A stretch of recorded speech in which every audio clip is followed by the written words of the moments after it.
George Fernandes, Ghanshyam Tiwari और अटल बिहारी वाजपेयी समेत कई नेताओं को भी गिरफ्तार कर लिया था।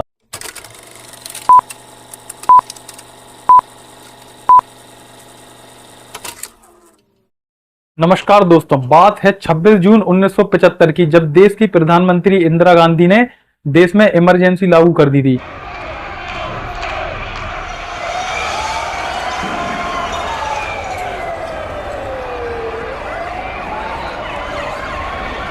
वो भी 21 महीने के लिए, और ये 21 महीने इतिहास में काला धब्बा बनकर रह गए हैं। इमरजेंसी के दौरान आम जनता से उसके फंडामेंटल राइट्स छीन लिए गए और विपक्ष के नेताओं को गिरफ्तार करके जेल में डाल दिया गया था। दोस्तों, ऐसा नहीं है कि देश में पहली बार इमरजेंसी को लगाया गया हो, इससे पहले भी देश में इमरजेंसियां लगी थी। इसमें पहली इमरजेंसी 26 अक्टूबर 1962 में लगी थी इंडिया चाइना वॉर में, और दूसरी इमरजेंसी 3 दिसंबर 1971 में लगी थी इंडिया पाकिस्तान वॉर में। लेकिन इंदिरा गांधी द्वारा लगाई गई इमरजेंसी उन इमरजेंसी से थोड़ा हटके थी। तो वीडियो में गहराई से जानने की कोशिश करेंगे कि ये इमरजेंसी क्यों लगाई गई थी और क्या कारण थे इस इमरजेंसी के लगाने के।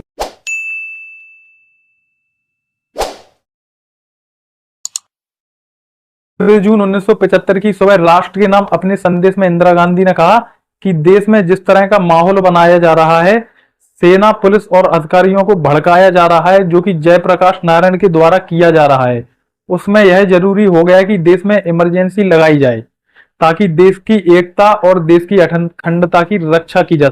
भारत एक लोकतांत्रिक देश है, यहाँ पर जनता द्वारा चुनी गई सरकार देश में शासन चलाती है। लेकिन देश में कुछ विशेष परिस्थितियां जब पैदा हो जाती हैं तो देश में आपातकाल की भी घोषणा करनी पड़ती है। भारतीय संविधान में आर्टिकल 352 से 360 तक आपातकालीन उपबंध दिए गए हैं।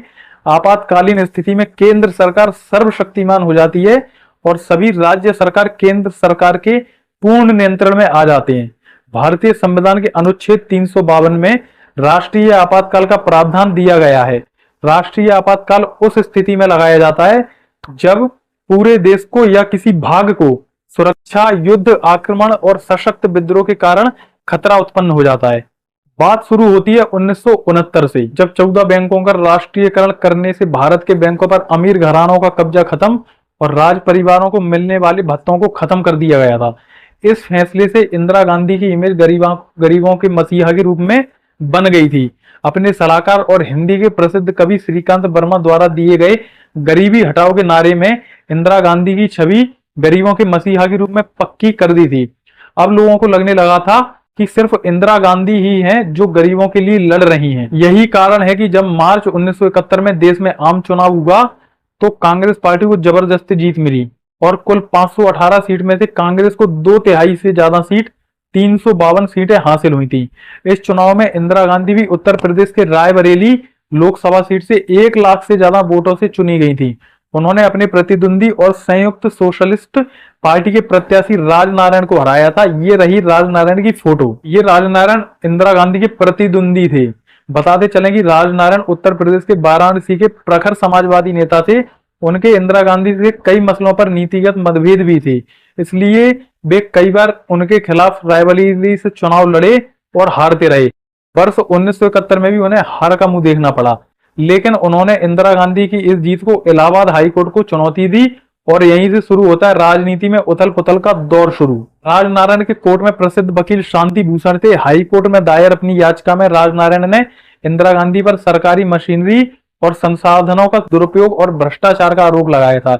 यह मसला राजनारायण बनाम उत्तर प्रदेश से भी जाना जाता है। वकील शांति भूषण ने सरकारी मशीनरी का दुरुपयोग सिद्ध करने के लिए यह उदाहरण दिया कि इंदिरा गांधी के सचिव यशपाल कपूर ने राष्ट्रपति द्वारा उनका इस्तीफा मंजूर होने से पहले ही इंदिरा गांधी के लिए काम करना शुरू कर दिया था, जो कि सरकारी मशीनरी के दुरुपयोग का पुख्ता सबूत है।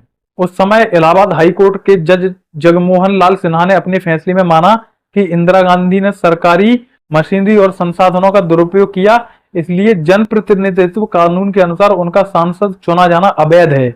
अदालत ने अगले 6 साल तक उनके किसी भी चुनाव लड़ने पर रोक लगा दी थी। ऐसी स्थिति में इंदिरा के पास राज्यसभा में जाने का भी रास्ता नहीं बचा था। अब उनके पास प्रधानमंत्री पद छोड़ने के सिवा कोई दूसरा रास्ता नहीं था। हालांकि अदालत ने कांग्रेस पार्टी को थोड़ी सी राहत देते हुए नई व्यवस्था अर्थात नया प्रधानमंत्री बनाने के लिए 3 हफ्तों का 3 हफ्तों का वक्त दे दिया था। लेकिन इस समय देश में इंदिरा इज इंडिया और इंडिया इज इंदिरा का माहौल था। ऐसे में देश में इंदिरा गांधी के होते हुए कोई और प्रधानमंत्री कैसे बन सकता है। साथ ही इंदिरा गांधी को अपनी पूरी पार्टी पर किसी पर भी भरोसा नहीं था। इस संकट के समय कांग्रेस के तत्कालीन अध्यक्ष डी.के. बरुआ ने इंदिरा गांधी को सुझाव दिया कि अंतिम फैसला आने तक वे उनको प्रधानमंत्री पद सौंप दें और इंदिरा गांधी पार्टी की अध्यक्ष बन जाए। पत्रकार इंदर मल्होत्रा के अनुसार जब प्रधानमंत्री आवास पर यह चर्चाएं चल रही थी उस समय वहां राजीव गांधी आ गए और उन्होंने अपनी मां को कमरे से बाहर ले जाकर सलाह दी कि वे इस्तीफा ना दें। उन्होंने इंदिरा गांधी को समझाया कि यदि उन्होंने प्रधानमंत्री पद का इस्तीफा दिया और प्रधानमंत्री पद किसी और को दिया फिर वह व्यक्ति इस पद को नहीं छोड़ेगा और आपके द्वारा बनाई गई पार्टी में पकड़ भी खत्म हो जाएगी। इंदिरा गांधी अपने बेटे के तर्कों से सहमत हो गई और उन्होंने तय किया कि वे इस्तीफा नहीं देंगी। बजाय 3 हफ्तों में की मिली मोहलत का फायदा उठाते हुए इस फैसले को सुप्रीम कोर्ट में चुनौती देंगी। अब केस की सुनवाई जज जस्टिस बी.आर. कृष्ण अय्यर ने की थी। इस जज ने अपने फैसले में कहा कि वे इलाहाबाद हाई कोर्ट के फैसले पर पूर्ण रोक तो नहीं लगाएंगे लेकिन इंदिरा को प्रधानमंत्री रहने की अनुमति दे दी, लेकिन कहा कि वे अंतिम फैसला आने तक सांसद के रूप में मतदान नहीं कर सकती हैं। जयप्रकाश नारायण की भूमिका क्या थी ये भी समझिए। कोर्ट की उठापटक के बीच बिहार गुजरात में कांग्रेस के खिलाफ छात्रों का आंदोलन उग्र हो रहा था। बिहार में इस आंदोलन को हवा दे रहे थे जयप्रकाश नारायण। सुप्रीम कोर्ट के फैसले के अगले दिन यानी 25 जून को दिल्ली में रामलीला मैदान पर जयप्रकाश नारायण की रैली थी।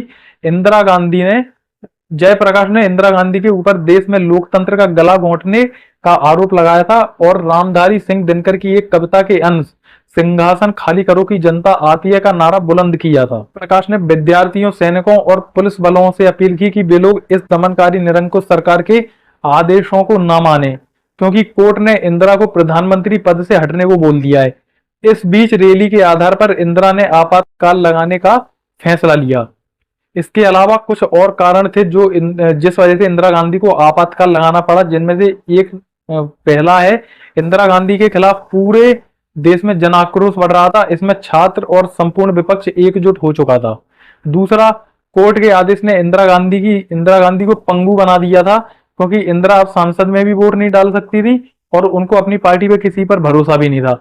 तीसरा, इसके अलावा इंदिरा को लगा कि जयप्रकाश नारायण आवाहन पर सेना तख्ता पलट सकती है। बताए गए हालातों में इंदिरा को आपातकाल लगाने का सबसे बड़ा बहाना जयप्रकाश द्वारा बुलाया गया असहयोग आंदोलन था।